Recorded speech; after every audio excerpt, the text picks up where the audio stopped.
I think we'll begin with just a quick recap from the weekend.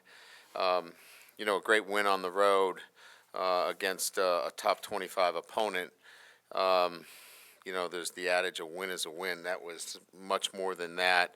Coming off of a disappointing loss, our football team was challenged, and I thought they responded. We got down big and outscored our opponent after getting down 22 to 7, 42 to 17 on the road in a very difficult environment.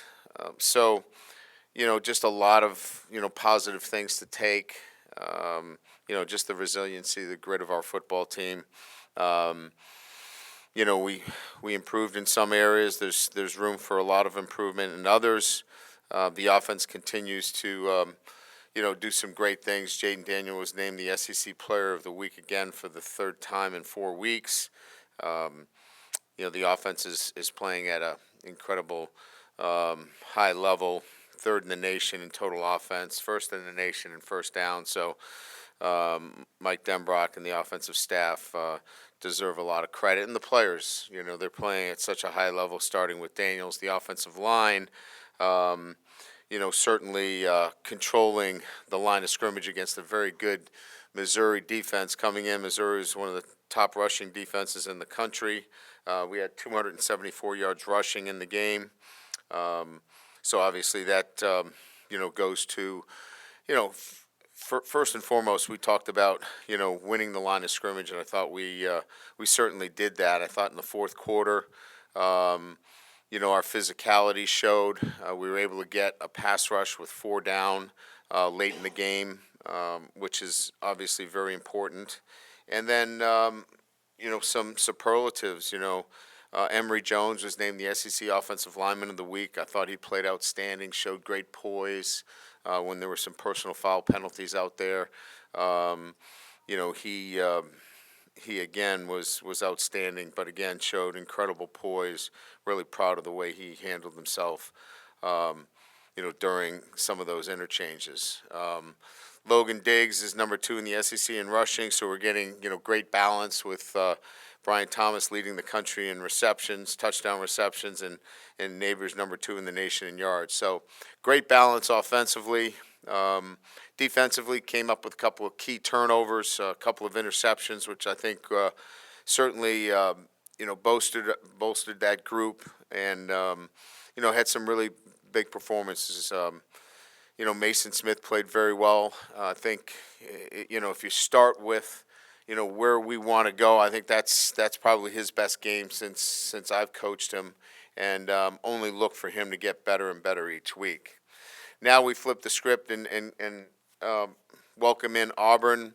Hugh Freeze is an outstanding football coach. This is well-coached football team. He's taken the personnel and he's fit, what they need to do with the personnel. And this is a team that's going to run the football, play physical, really well-coached on defense.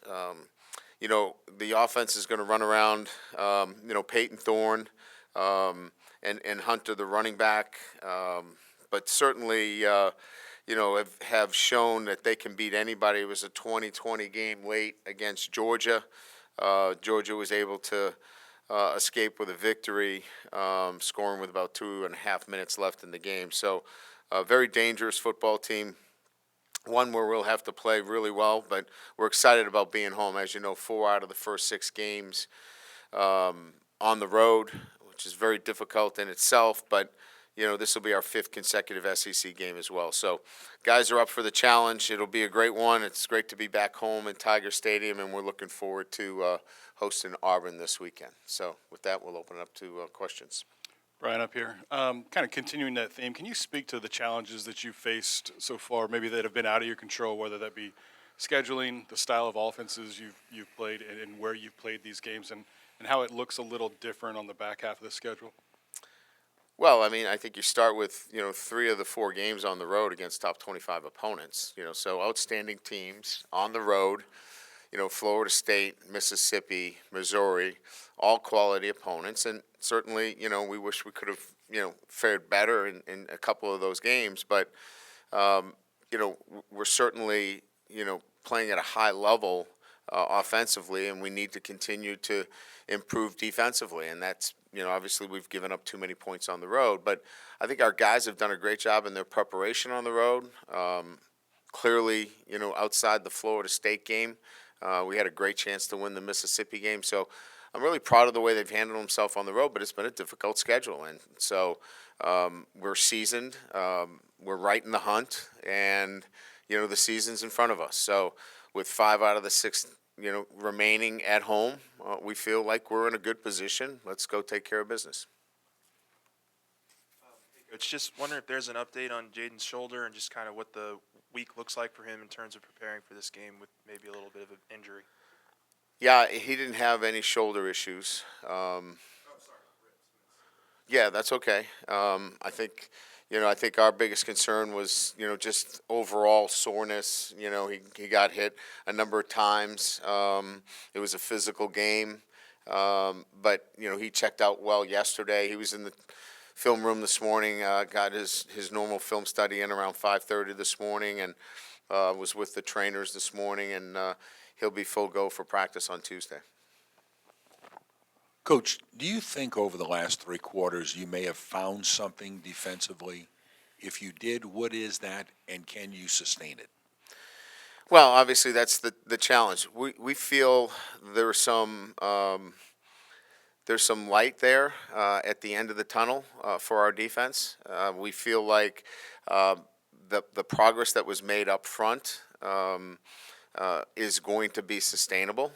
We're going to have to make some more progress on the back end of our defense. We've got to go compete for some balls that we think that were out there for us to get. I think we are going to get better because of the experience that what Weeks is getting at the linebacker position. He's just getting more reps and more time out there. And I think we found a position that we're comfortable with now with Harold Perkins in terms of, it doesn't have to change from week to week with a new teaching progression. So I think there's a lot of pieces there that are coming together, and then I think there needs to be continued improvement at the back end of our defense. And I think if we do that, we feel like we're moving finally in the right direction. Hey, Coach. You read off some of Jaden's stats there nationally, obviously among the best. But from your perspective as a head coach, can you shed some light on just how good he has played this year, what he's meant to this team, and obviously not just with his arms and legs, but in really clutch moments when y'all needed it? Well, I think that's probably it. Some of the things that you don't see is ripping some throws, under duress. And I think that those are the big things that stand out to me is, he hit a seam ball late in the game. Even the touchdown to Neighbors that he threw that was wide open. We had a freshman center in there, and they overloaded that A gap, and there was pressure, and he had to move and slide, if you remember, and he was under duress, and he threw that on the move. That was just the nuances that a lot of people may not see. But I see those things, and his quarterback coach and the offensive coordinator see the little things that he's doing under duress or under pressure or getting hit after he throws, a very accurate ball that are starting to separate him from good to great. Ryan, sort of building off of that, it was the Auburn game last year when Jaden threw for 80 yards. What would you think has been maybe the thing that has allowed him to transform into this kind of quarterback over the last year? Is it sort of honing those little things?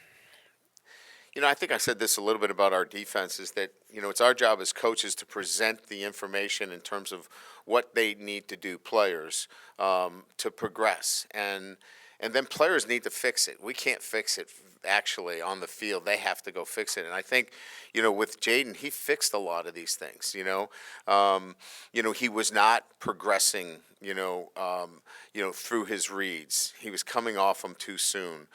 He wasn't staying in the pocket. He wasn't being patient.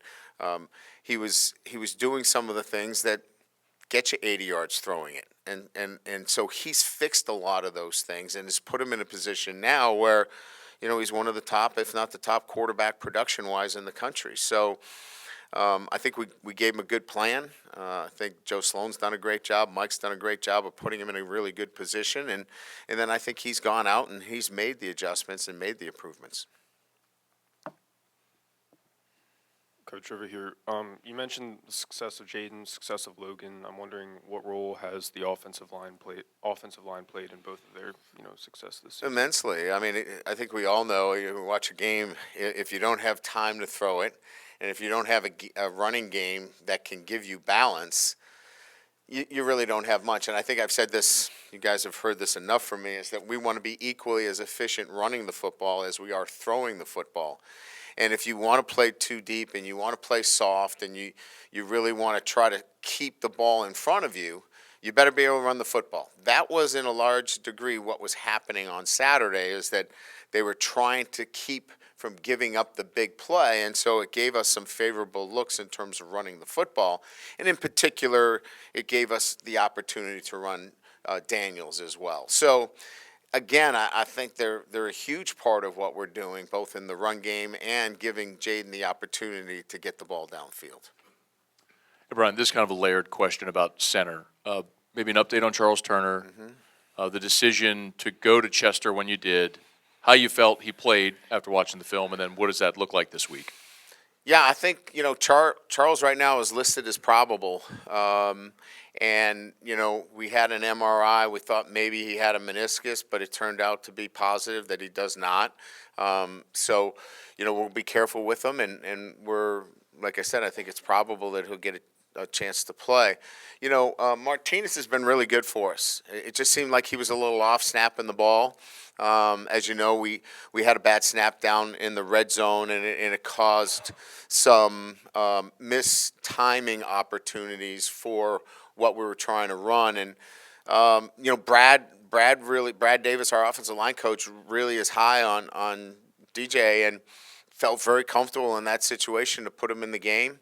And when he did go in the game, he was good. I mean, he did a really nice job. So we feel like we've got another true freshman that is going to be a really good football player for us. And that doesn't mean we're not happy with Martinez. We just felt like in that situation, we could make that move because of the confidence that we had in DJ.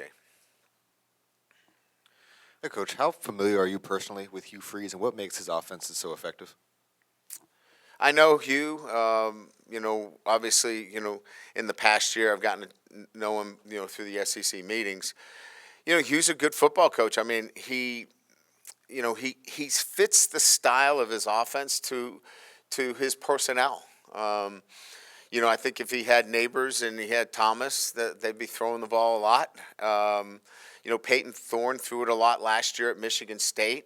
Didn't run it much, but he's an outstanding athlete. So, they've chosen to run it a little bit more this year. I just think he's a smart football coach that's going to utilize.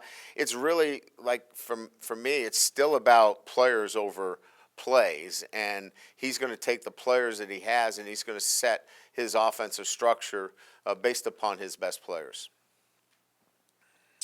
Hey, Coach, during camp, one big storyline was 8 scholarship running backs, and now you've got one that's really emerged. Is that what you wanted? Do you want one guy to kind of get the bulk of the carries, and what's the key to keeping the other guys engaged and ready to go?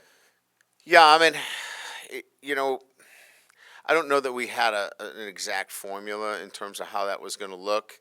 Logan has just been really physical, really reliable in all areas, catching the football, picking up protections, and getting us the tough yardage when we need it. As you know, we've kept ourselves in some really good third down situations, extremely manageable third down situations. I think we lead the country in third down conversions, 56%. A lot of that is tough yardage running, and Logan's just been really good at that. So, to answer your question, I don't know that we had an exact formula in terms of how it was going to look. And no, you can't keep all of them happy, but they have roles.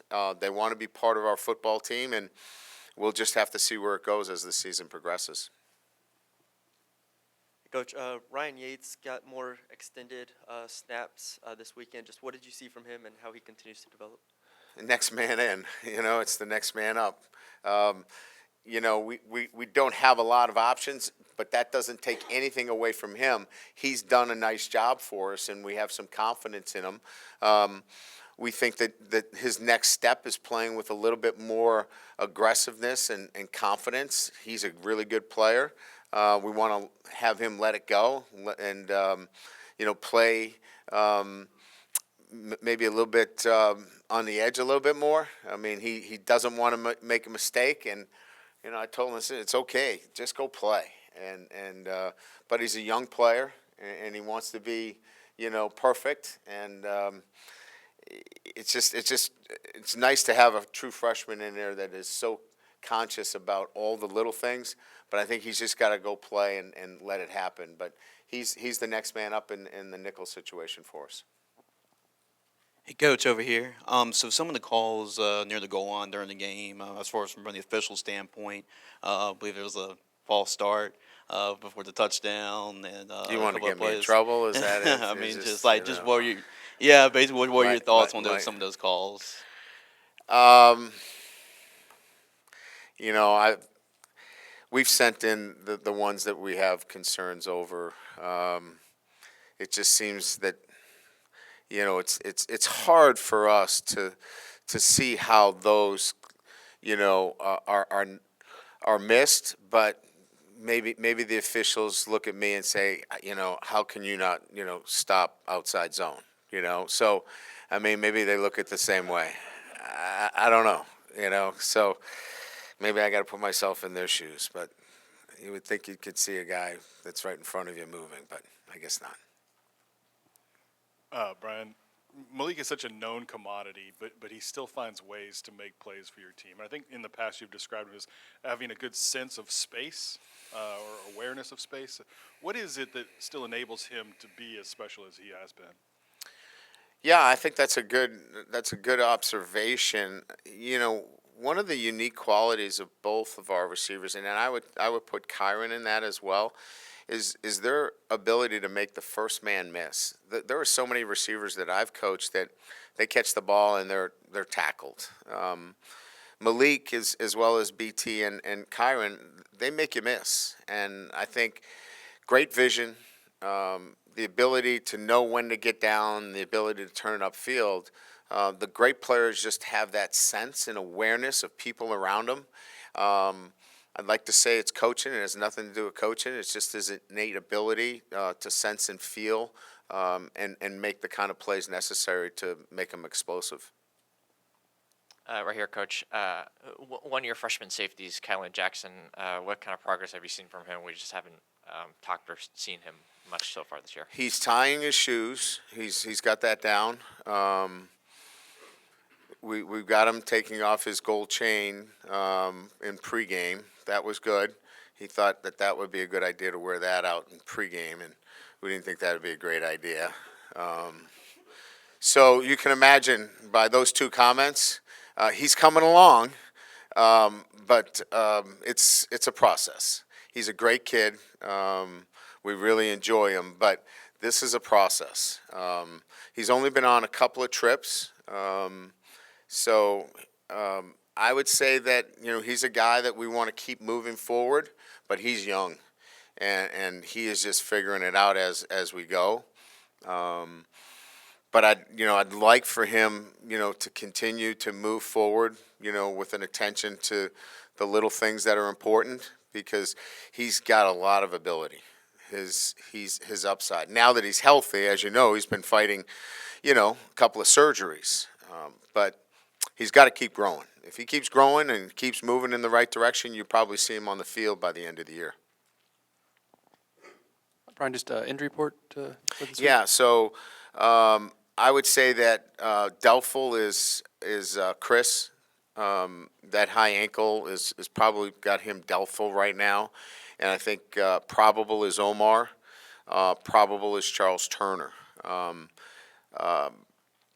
Probable is Aaron Anderson. Those would be, I believe, the guys that were on the injury list that didn't dress last week. Is that correct? Is that it, Mike? I think that was everybody. And then you're talking about Harold Perkins' position in particular. Is that something that was just the change after the Florida State game to get him outside, or is there more things that y'all have been doing in terms of settling that over the last couple? We weeks? were in 3 down, so in our 3 down structure, is we were moving him around because we didn't want him inside. So, we had some, different fronts that we were, playing. Now that we're in 4 down, we can really, designate his position as the Sam/nickel and play a little bit of a hybrid with him. His interception, he was really playing, a nickel position. We feel like he's athletic enough that he can be on the field, even if we want to play some nickel. When we get into dime, that's when we bring in Ryan Yates and play a little bit more of a dime package. So he just gives us a lot more flexibility. We can do a lot more things with him. I just wish we got to it sooner, but we got to the right front. Now that we're in 4 down, it gives him a lot more stability in terms of what we want to teach and how we want the defense to move forward. Hey, Coach, right here. I know you said some of those flags you turned in because you guys didn't agree with it, but is there anything that you guys are doing in practice to kind of lower the amount of penalties per game, particularly like within the red zone? I'm trying to think in particular what you're referring to. I mean, we've had a couple of, false starts here and there. We've been on the road. Sometimes it's a matter of, illegal snaps. But, yeah, we play music. We play loud music. We try to, get the environment such to match that. But I think by and large, this was the most penalized we've been all season. We had some interesting calls. We turned in a call that was a holding call down in the red zone that we didn't believe came close to that. Will Campbell was going to the echo of the whistle. He wasn't aware that you could drive somebody into the third row. You had to back off. He's an old lineman. We'll put that on me. He now knows that you can't do that. Yeah, there are some penalties that hurt more than others and that you would want to have a conversation with somebody. But I think our team has been well disciplined overall. You guys have tried a lot of different combinations at cornerback. Just what did you like about Sage Ryan in that spot last weekend? And then what was the situation with Denver Harris? Was it an injury or just coach's decision? Yeah, no, I mean, I think Denver's continued to grow, continue to learn what we do, how we do it, on a day-to-day basis. Just he's maturing. Sage is a reliable guy. He's a veteran guy. He's been here, knows our calls, knows our defense. He's really playing the third corner, if you will, when you're a nickel. So, with Harold being on the field virtually all the time, then you're taking your third corner and you're saying, all right, if he's not going to be on the field, what's our best matchup situation? And he really is the next best player. So we want to get our 11 best on the field, and that's really what it came down to. Brian, you were 4-2 at this point last season. Any similarities you see now? And then you went in the second half and obviously had a great second half and played very well. Any similarities you see now to the development of the team? Things that had to be worked out, in the first half of the season that may bear fruit, going forward. Well, it's kind of the opposite, right? We, it was brought up that we threw for 80-something yards. So, we were working diligently on the offense and making sure that the offense was growing. And we were playing pretty good defense, right? That there was a stretch there. The Auburn game was won on defense, and, we were playing really good defense. And I think now the shoe is on the other foot here in terms of, our offense is playing at a high level. We've got to get our defense to be much more in sync with what we're doing. And I think we took a step in that direction. I'm not saying it's a leap in any fashion, but we took a step in that direction, and we need to continue to do that. So that's really the charge here. And still play complementary offense and defense and special teams. We got a big play from Jay Bramlett late in the game on that punt. That was a huge play that backs them up, and we get the interception. I mean, there were a lot of things that happened in the game where if we got an interception, our offense came back and scored a touchdown. or vice versa. They were complementing each other well, including special teams. We need more of that moving forward in the back end of this season. Thank you.